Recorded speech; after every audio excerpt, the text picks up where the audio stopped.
Hi guys, welcome back. For today's video, magluluto tayo ng arroz caldo. Hugasan muna natin itong glutinous rice.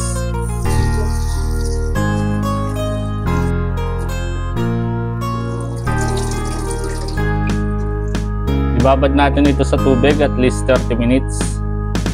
Lutuin na natin guys. Maglagay tayo ng cooking oil. Maggisa tayo ng luya.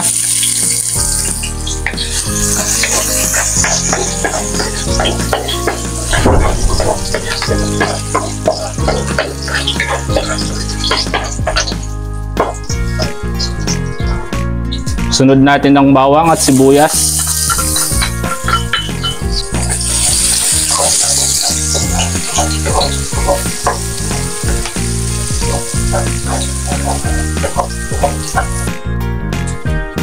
Ilagay na natin ng chicken.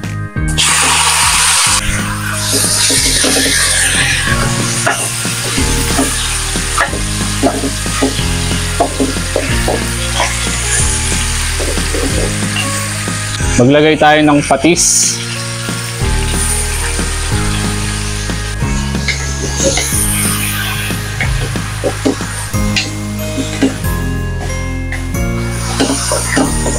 Igisa natin ito ng 3 minutes.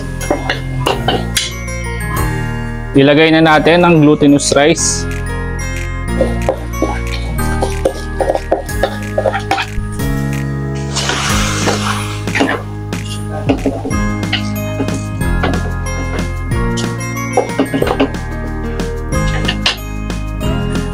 Maglagay tayo ng tubig.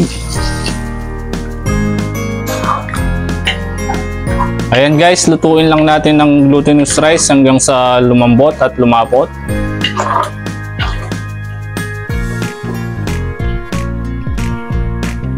Palagi natin itong haluin guys para hindi manikit ang ilalim at masunog.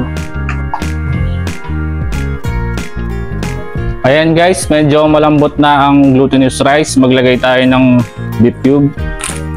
Maglagay tayo ng saffron or kasuba.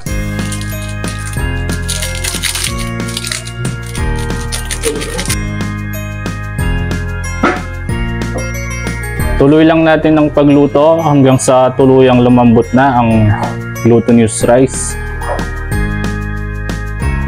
Malambot na ang glutinous rice, timplahan natin ng asin at paminta.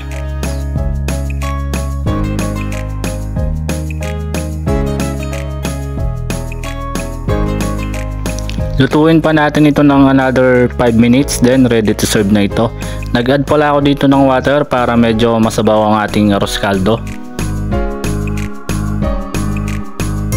Ayan guys, luto na ang ating chicken arroz caldo.